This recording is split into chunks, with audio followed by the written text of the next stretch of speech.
जन गण मन अधिनायक जय हे भारत भाग्य विधाता। पंजाब सिंध गुजरात मराठा द्राविड उत्कल बंगा। विंध्य हिमाचल यमुना गंगा उच्चल जलधि तरंगा। तव शुभ नामे जागे तव शुभ आशीष मांगे। गाहे तव जय गाथा जन गण मंगलदायक जय हे भारत भाग्य विधाता। जय हे जय हे जय हे जय जय जय जय हे।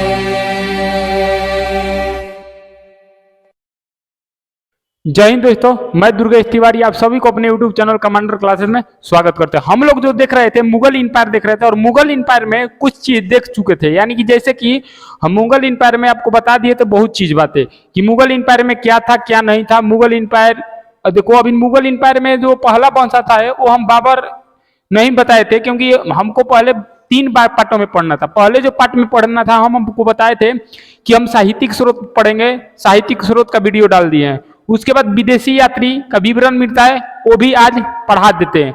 उसके बाद अगला जो है पुरातात्विक विभाग, उसके बाद बाबर चालू करेंगे। तो हम पूरी तरीके से डीप से लेकर चल रहे हैं कि मन के आज तक कोई ऐसा कोई मत कह दे कि सर आपने पढ़ाया लेकिन बढ़िया नहीं पढ़ाया। हम पढ़ाते हैं लेकिन बहुत जबरदस्त पढ़ाते हैं। आपको पता होगा कि डीप लेवल में पढ़ाते हैं और डीप लेवल में ही पढ़ाएंगे। इतना नहीं है कि डीप लेवल में नहीं पढ़ाएंगे, डीप लेवल में पूरी तरीके से पढ़ाएंगे। तो आज हम लेकर आए हैं विदेशी यात्री, जो छूट गया था उसको पूरा करेंगे। क्लियर। पहला जो नाम आता है, अभी वीडियो पे नए हो तो चैनल को लाइक शेयर और सब्सक्राइब करो और शेयर कर दो। पहला व्यक्ति आता है जिस व्यक्ति का नाम था फादर ए एन थाना। ये क्वेश्चन मेरे बाबू बहुत मोस्ट इंपोर्टेंट है, डायरेक्ट तुमसे पेपर में पूछेगा कि फादर ए एन थाना जो मेसोरोट है किसके दरबार में आया था? अकबर के दरबार में आया था। किसके दरबार में आया था? अकबर के दरबार में। और रहने वाला कहाँ का था? पुर्तगाल का। पुर्तगाल का जो राजधानी है लिस्बन है। यहाँ की राजधानी क्या है? लिस्बन है। तो क्वेश्चन तुमसे पूछेगा कि बताओ जो फादर ए एन थाना है मेसोरोट, ये किसके दरबार में आया था? तो अकबर के दरबार में आया था। और कहा जाता है कि ये कहाँ का था मेरे बाबू? पुर्तगाल का। पुर्तगाल की राजधानी क्या है? लिस्बन है। कहाँ है? लिस्बन है। उसके बाद अकबर के दरबार में एक और व्यक्ति आता है जो कि पेपर में तुमसे काफी बार पूछा गया है, रोल्फ फिंच। तुमसे क्वेश्चन पूछेगा कि रोल्फ फिंच किसके दरबार में आया था? तो अकबर के दरबार में। रोल्फ फिंच किसके दरबार में आया था? अकबर के दरबार में। रहने वाला कहाँ का था? इंग्लैंड का। रहने वाला कहाँ का था? इंग्लैंड का। तो क्वेश्चन डायरेक्ट पूछेगा कि रोल्फ फिंच किसके दरबार में आया था? अकबर के दरबार में। रहने वाला किसके था? इंग्लैंड का रहने वाला था। किसके दरबार में? रोल्फ फिंच अकबर के दरबार में। तो 2 क्वेश्चन हो गया। फादर एन थाना मेसोरोट किसके दरबार में आया था? अकबर के दरबार में। कहाँ का था? पुर्तगाल का। रोल्फ फिंच कहाँ का था? इंग्लैंड का। ये भी अकबर के दरबार में आया था। आगे चलते हैं। ये तो VVI क्वेश्चन है मेरे बाबू, ऐसा आज तक कोई एग्जाम में नहीं हुआ है। ये जौहर क्वेश्चन है। आज तक ऐसा कोई एग्जाम में नहीं हुआ जिस एग्जाम में हमें क्वेश्चन न देखे हो। ऐसा कोई आज तक एग्जाम नहीं हुआ है कि जिसमें क्वेश्चन हम न देखा हो। अगर यहाँ से विदेशी यात्री से क्वेश्चन पूछेगा तब ये मान के चलो 100% क्वेश्चन पूछता है। डायरेक्ट क्वेश्चन पूछेगा पीटर मुंडी। डायरेक्ट क्वेश्चन पूछेगा कि पीटर मुंडी किसके दरबार में आए थे? पहला ही ऑप्शन रहता है अकबर, लड़का मार देता है। अकबर के दरबार में नहीं आता है, शाहजहां के दरबार में आया था, जिसका नाम था क्या? पीटर मुंडी। ये रहने वाला कहाँ का था? इटली का। इटली की राजधानी कहाँ है? रोम। टाइबर नदी के किनारे है। ध्यान रखना, अगर क्वेश्चन पूछेगा कि पीटर मुंडी कहाँ के रहने वाला था? इटली का। किसके दरबार में आया था? शाहजहां के दरबार में आया था। बहुत मोस्ट इंपोर्टेंट क्वेश्चन है, डायरेक्ट तुमसे पेपर में पूछेगा कि पीटर मुंडी किसके दरबार में आया था। क्लियर होगा। और एक है फ्रांसिस्को पेलसाल्ट। ये भी पूछा जाता है क्वेश्चन। फ्रांसिस्को जो पेलसाल्ट है ये किसके दरबार में आया था? जहांगीर के। ये मेरे बाबू डच के रहने वाला था। कहाँ का? डच का। तो क्वेश्चन पूछेगा कि फ्रांसिस्को पेलसाल्ट ये किसके दरबार में आया था? ये आया था मेरे बाबू जहांगीर के दरबार में। रहने वाला कहाँ के था मेरे बाबू? ये रहने वाला था डच यात्री था। कहाँ के था? डच यात्री। तो ध्यान रखना फ्रांसिस्को पेलसाल्ट। आगे बात किया जाए, ये भी बहुत जौहर क्वेश्चन है। ट्रावनियर, ये पेपर में डायरेक्ट पूछा जाता है। टार्नियर क्वेश्चन पूछेगा कि हीरा का व्यापारी कौन था? भारत में पहली बार जो हीरा का व्यापारी आया था जिसका नाम था ट्रेवनियर, ये किसके दरबार में आया था? शाहजहां। और शाहजहां के दरबार में आया था 1638 से लेकर 1663 के बीच। क्वेश्चन तुमसे पूछेगा कि ट्रेनियर ये किसके दरबार में आया था? मेरे बाबू ये जो आया था ये 1638 से लेकर 1663 के बीच में आया था शाहजहां। इतने में 6 बार आया था। 1638 से लेकर 1663 क्योंकि मेरे बाबू शाहजहां के जो टाइम पीरियड था ये 1638 से लेकर 1663, इसी में ये 6 बार आया था, 6 बार आ गया था इसी में घूमने, और फ्रांस के था और हीरा का व्यापारी था। डायरेक्ट तुमसे क्वेश्चन पूछेगा कि पहली बार हीरा का व्यापारी किस देश से आया था, तो फ्रांस के। किसकी नाम क्या था मेरे बाबू, ट्रेनियर। किसके दरबार में, शाहजहां। कितना बार आया था, 6 बार। यहां तक आया समझ में, आ रहा है समझ में तो बताओ, मजा आ रहा है। चलो आगे चला जाए। चलो आगे क्वेश्चन है तुम्हारे पेपर में पूछ सकता है, आपको ध्यान रखना है मेरे बाबू, कभी भी क्वेश्चन पूछ सकता है। चलो आगे चलते हैं, इसको साफ कर देते हैं। तो ध्यान रखना है, क्वेश्चन पूछा हुआ है कि ट्रेनियर, ये जो ट्रेनियर है ये हीरा का व्यापारी था, पहली बार भारत में आया था, जिसमें शाहजहां का शासनकाल था 1638 से लेकर 1663, इसमें 6 बार आया था। कितने बार, 6 बार। तो क्वेश्चन पूछेगा कि पहली बार भारत में आने वाला हीरा व्यापारी का नाम क्या था, ट्रेनियर था, ये फ्रांस का रहने वाला था, 6 बार आया था। क्लियर हो गया। आगे चलते हैं। आगे है जिसका नाम है मुंची। अगला जो आता है उसका नाम था मुंची। ये भी पेपर में तुमसे क्वेश्चन पूछा हुआ है कि मुंची, ये मुंची रहने वाला कहां का था। आगे क्वेश्चन है, पेपर में तुमसे डायरेक्ट मेरे बाबू क्वेश्चन पूछता है। देखो पेपर में थोड़ा सा टॉप लेवल लेकर जाओगे, क्वेश्चन तुमसे उठाकर पूछेगा, और थोड़ा से भी अगर करोगे हवा टाइट हो जाएगा। मुंची अगला है जिसका नाम है मुंची। मुंची का अगर टाइम पीरियड पूछा जाए, मुंची अगला है मुंची। ये मेरे बाबू ये भी वीवीआई है, ये है जिसका नाम है मुंची। ये मुंची है, ये मुंची किसके दरबार में आया था, तो ये मुंची आया था शाहजहां के दरबार में। ये भी किसके दरबार में आया था, शाहजहां।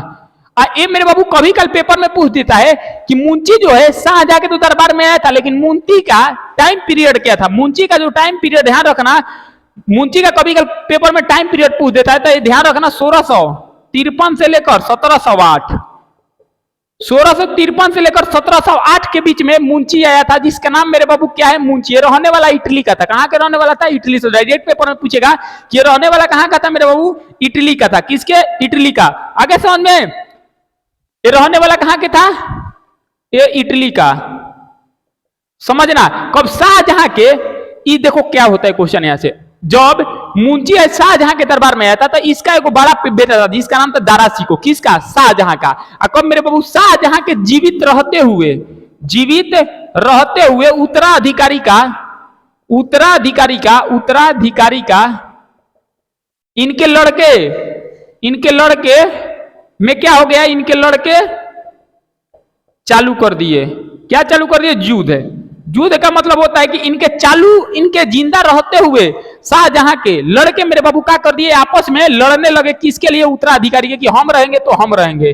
क्लियर। तो शाहजहां के जो लड़के का नाम था दारा शिकोह था। क्या था, दारा शिकोह। क्या नाम था, दारा शिकोह। अब इसमें दारा शिकोह, इसका मेरे बाबू इनके लड़के का नाम क्या था, बड़े लड़के का नाम क्या था, दारा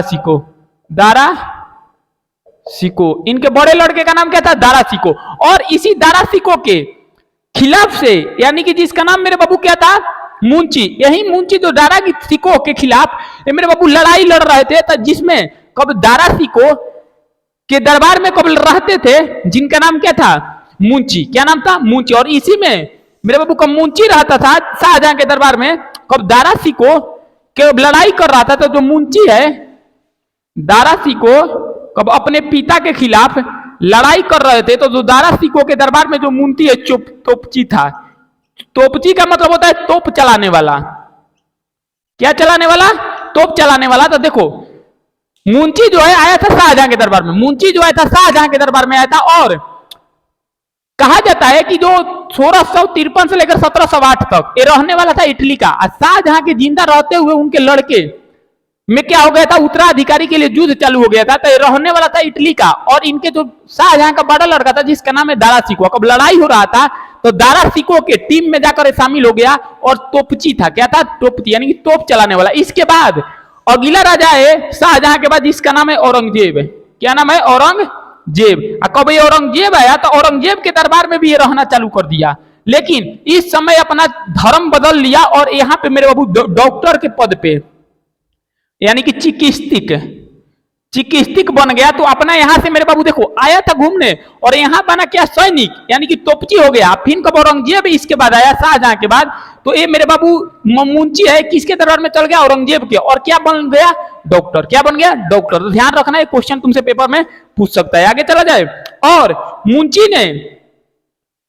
मुंशी ने एक किताब लिखे हैं जिसका नाम है स्टोरियो दो मेगोर। क्या नाम था, स्टोरियो दो मेगोर। ध्यान रखना, एक बुक लिखा था ये स्टोरियो दो मेगोर। इसके एक बुक लिखा था जिस बुक का नाम है स्टोरियो दो मेगोर। ये मेरे बाबू किसका है, ये लिखा था बुक जिस बुक का नाम है स्टोरियो दो मेगोर। ये डायरेक्ट पेपर में पूछाता है, ये मुंशी लिखा था। कौन लिखा था, मुंशी। ये बुक है। इस बुक को 17वीं सदी का दर्पण माना गया है। ध्यान रखना है क्वेश्चन डायरेक्ट पूछेगा कि 17वीं सदी का दर्पण किसे बोला गया है, तो ध्यान रखना इसी को बोला गया है जिसका नाम है स्टोरियो दो मेगोर को।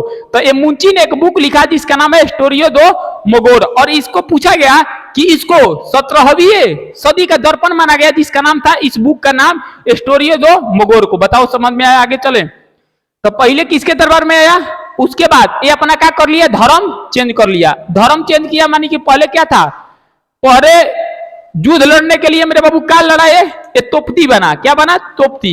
और उसके बाद फिर कब औरंगजेब आया तो यहाँ पे बदल लिया अपना डॉक्टर। फिर इन्होंने एक बुक लिखा जिसका नाम है स्टोरियो दो मेगोर। इसको माना जाता है 17वीं सदी का दर्पण। आगे चले, चलो आगे चलते हैं, इसको लिख लो।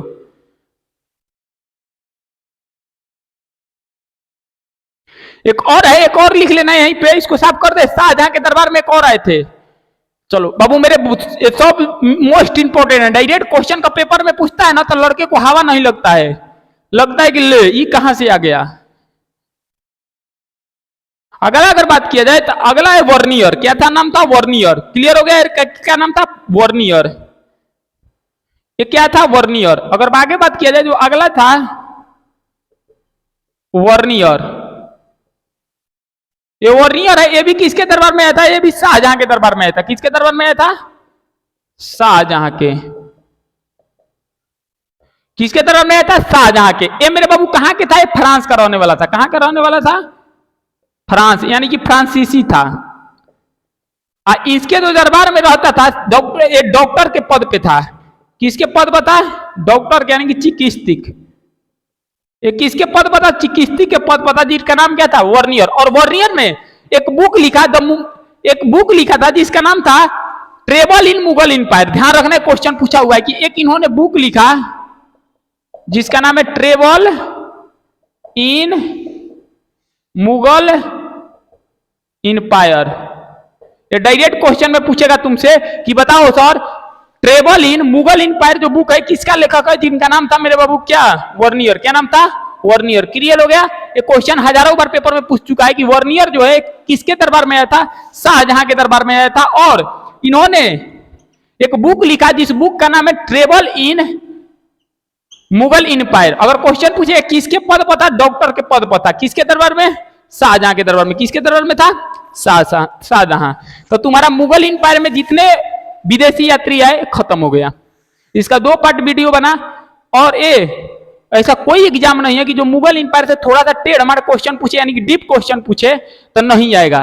यहां से मेरे बाबू तुमसे पेपर में क्वेश्चन अगर पूछा ना हो तो ये तुमको पक्का गारंटी है कि ये भी करेगा, गारंटी। क्योंकि पेपर वाला जानता है कि तुम गलती करोगे।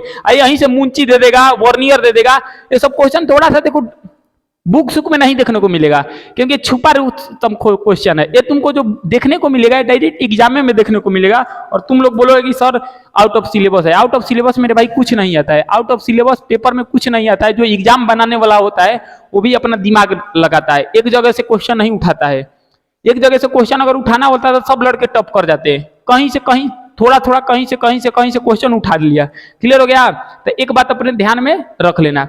और एक बात और बता देते हैं कि जो भी लड़के निगेटिव रहते हैं तो उनसे दूर हो जाइए। जो लड़का मान के चलो कि नेगेटिव सोच है, नकारात्मक सोच है, उससे दूर हो जाइए, पूरा दूर हो जाइए। क्योंकि वो तो निगेटिव में जी रहा है, तुमको निगेटिव में बना देगा। तो उस सब से आप दूर हो जाइए, तब आप लोग को सिलेक्शन हो जाएगा।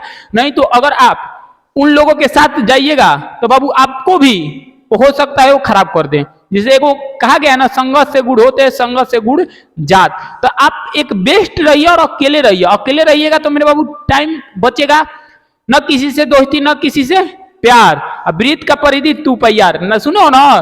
तो इसको मेरे बाबू अपने आप को लागू करो। और देखो फिर बता रहे हैं कि जो भी कोई किसी का, बार बार बोलते हैं कि किसी का कोई अपना नहीं होता है। तुम्हारा जो आज जो अपने आप पे घमंड है ना, सब धरे का धरे रह जाएगा, यहीं पे धरे का धरा रह जाए। तुमको लगेगा कि मेरे को वो मानेगी, वो मानता है, बाबू मानेगी, सोना, ये सब मेरे बाबू कुछ नहीं है। दुनिया में सब फेक है। जिसके पास पैसा है, सरकारी नौकरी है, तुम किसी से कितना भी प्यार करते हो, जब तक तुम सफल नहीं होगे, कोई दूसरा व्यक्ति उसको उठा कर लेकर चल जाएगा सरकारी नौकरी वाला, तुम देखते रह जाओगे। तुम्हारा प्यार कितना भी सच्चा क्यों ना हो, लेकिन अगर बात आ गया अगर पैसा के कमाने पर, तो छोड़कर चला जाएगा।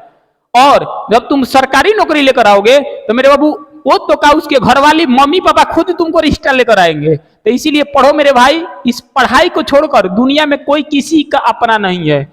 एक पढ़ाई ही ऐसा चीज है, कलम ही ऐसा चीज है कि जिसके बदौलत तुम इतिहास रख सकते हो। और जो ये सब दुनिया में ये सब चल रहा है, सब धोखेबाज है, आए समझ में। तो इस सब के चक्कर छोड़ो और अपना एक निश्चित समय पर और दिशा पे पढ़ाई करो, तब तुमको सफलता मिलेगी। सफलता जिस दिन मिलेगी ना, उस दिन देख रहा, जिसने ब्लॉक किए थे ना, जिसने ब्लॉक, जिस दिन सफलता मिल जाएगी तुमको, तो जिसके फोन में तुम ब्लॉक हुए हो ना, उसके सबसे पहले तुम्हारा पहले क्या करेगी, अनब्लॉक कर कर बोलेगी हाय हेलो कैसे हो, हम आपसे मिलना चाहते हैं, आप फ्री हो, बोल देना नो नहीं फ्री है, ब्लॉक मार देना, साफ खत्म। तो ध्यान रखना, बनने पे सब लोग साथ आते हैं, लेकिन बिगड़ने पे कोई नहीं। कहा जाता है ना कि सरकारी करते हुए, सरकारी नौकरी वाले लड़के सबको पसंद है, लेकिन सरकारी की तैयारी करने वाले लड़के किसी को पसंद नहीं है। तो ये आज का मेरे बाबू जमाना है। और फिर बोल रहे हैं कि आने वाले टाइम में, हम आज ही नहीं बहुत पहले से बोल रहे हैं कि आने वाले टाइम में सिलेक्शन उसी का होगा जिसका जीएस तगड़ा है। फिर बोल रहे हैं एक बार कि सिलेक्शन उसी का होगा कि जिसका जीएस तगड़ा है। और वो तगड़ा नहीं कहा रहा है पूरे डीप लेवल से, क्योंकि आजकल एग्जाम में कथन भाई कथन नहीं पूछ रहा है, फैक्ट पूछ रहा है, और अंदर से फैक्ट पूछ रहा है, कथन दे रहा है। तो जिसके एग्जाम उसी का वही निकलेगा, जिसका एग्जाम यानी कि सरकारी नौकरी उसी को मिलेगा जिसका आने वाले टाइम में जीएस एकदम तगड़ा है, उसी का नौकरी मिलने जा रहा है। नहीं तो भूल जाना कि 2024 के बाद इस तरह का पैटर्न जीएस का हो जाएगा ना, इस तरह का कि तुम सपना नहीं देखोगे, लगेगा कि हम इससे बढ़िया यूपीएससी तैयारी करेंगे। ये अपने दिमाग में भूल कभी मत करना। इसीलिए बोल रहे हैं कि एक नया बैच आ रहा है 15 अगस्त को, उसको आप लोग ज्वाइन करना। और फिर बोल रहे हैं कि वो क्रांति बैच होगा, 15 अगस्त वाला क्रांति बैच होगा। और क्रांति बैच क्या, वो अपने आप में मेरे बाबू जबरदस्त होगा। कहा जाता है ना कि एक ऐसा शस्त्र जो तलवार से नहीं बल्कि कलम से लड़ा जाता है। आगे समझ में, एक ऐसा शस्त्र है पढ़ाई जो कि तलवार बंदूक गोली से नहीं कलम से लड़ा जाता है, और जिसमें जितना जान है वो जीत जाएगा। तो मेरे बाबू ये सब दुनिया के रीत रिवाज है, छोड़कर जाना छोड़कर आना, अपना काम लगा रहता है क्लियर। तो आप लोग अपने पे तैयार रहना, फोकस रहना और बढ़िया से पढ़ाई करना, दुनिया किसी का कोई नहीं है। तो ठीक है, तो मिलते हैं अगले वीडियो में, तब तक के लिए जय हिंद जय भारत।